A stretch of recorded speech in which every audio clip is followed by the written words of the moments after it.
Hi guys, it's your girl Ola, the hashtag baker, coming at you from Mmmgirl Bakery. Thank you so much for tuning into this week's video. Sorry it's been a while since I've posted, but it's really worth the wait this week. It's gonna be the brownie, not just any brownie, the ultimate brownie, the original. So let's go.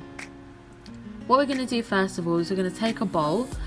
It can be any kind of bowl that you want, but it just needs to sit over a pan of simmering water, only about an inch or two of water, and you don't want your bowl to touch the bottom of the pan or the water.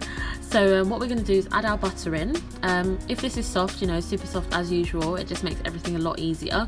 And then we're going to break our milk chocolate into it as well. We're basically making like a chocolate sauce to start with. Sorry that my docs feature so heavily in this video and somebody else's vans. Names will not be said, Dan Williams. But yeah, so we're just mixing this together. When I looked at the mixture initially, I thought there's not really enough chocolate in here for my taste, so I just added some more as well. So just keep stirring that around, stir it until everything's really well melted and incorporated.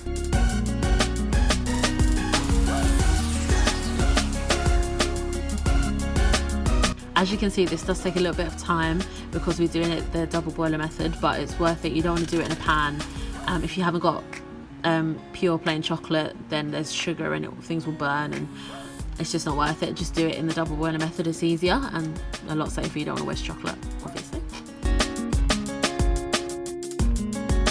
I don't know what my hand's doing in this, but the other one's kind of doing a little thing. So you see me touch the side of the bowl. It's super hot, guys. Don't pick this up with your hand. I tried, it hurt.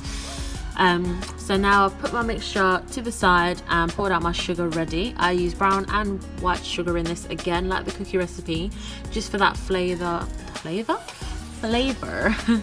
as well as the texture as well. Now you can see my chocolate sauce is very shiny. That is the butter.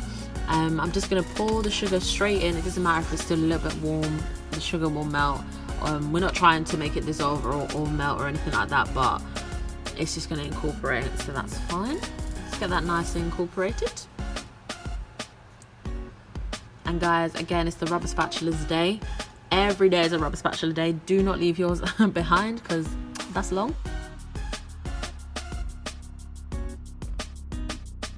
See guys how the rubber spatula makes everything easier. Scrape that bowl clean, because otherwise, do you even deserve brownies? That's a no. Just scrape it clean.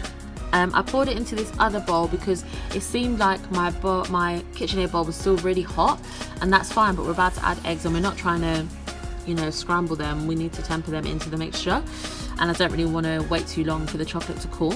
So in the time, I do set that chocolate aside to chop up my other chocolate, which is just some white chocolate. So I brought it back. You can see that it's really glossy. That sugar and butter has not incorporated. So it's my favorite instrument number 2 to the rescue, the whisk. So just give that a strong whisk. Guys, I love balloon whisks. Oh my gosh.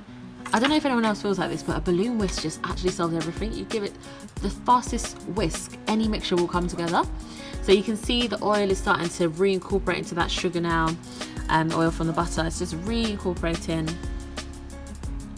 It's still pretty runny, but it's a sauce, guys. It's cool. So now I start to add my eggs. Please crack them into a bowl if you're not sure. And I'm sorry again. Every week I crack these on the table, even though I know that I'm filming. So yeah, just add those in, get all the egg out, give it a strong whisk again, but don't forget to add your splash of vanilla. I say a splash because it's to your own taste. Some people don't even put vanilla, you know, trash, whatever. But I put vanilla for flavour, so just add that in.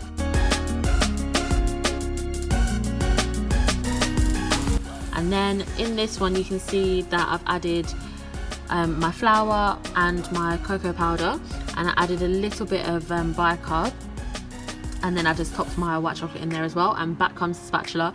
Fold that flour in, do not whisk it in, because you're just going to be aggressively adding air to your brownie. One more thing, guys, I'm really sorry about the shot in this. Something was happening with the lighting and it's just become a bit strange. So as you can see, I'm doing that same folding method. It's really handy to just pick this one up, guys, because it's really good for macaroons. and that's the most temperamental thing you'll ever fold. So do it now for every recipe. Cookies, brownies, cake, and the macaron will be easy. But look at this mixture, guys. It's so luscious. Oh my gosh, I just wanted to eat it like this. It's delicious.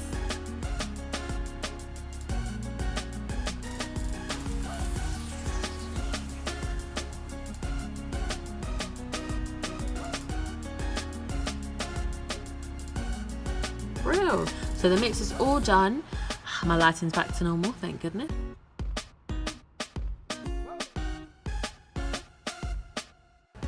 We're just going to pour this mixture into a buttered and floured dish, same one that I use for the gluten-free brownies. And again, I don't line them, I just butter and flour them. If you do that, they'll come out. And you know, I know someone's going to say, mine didn't come out, but did you really butter and flour it, or did you kind of sprinkle a bit and then just carry on? Yes. So make sure you get all that chocolate mix out.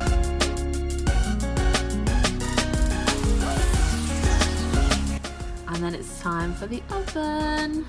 Thanks so much for tuning into this week's video, guys. That was the delicious, gooey, original brownie recipe, and I can't wait to bring next week's video. Obviously, you guys were voting on Instagram for what should come next week, cinnamon rolls or cupcakes. I can let you know that the cupcakes did win, so get ready to meet the pina colada cupcake. Please don't forget to subscribe, follow and like us, guys, and I'll see you next week for that video.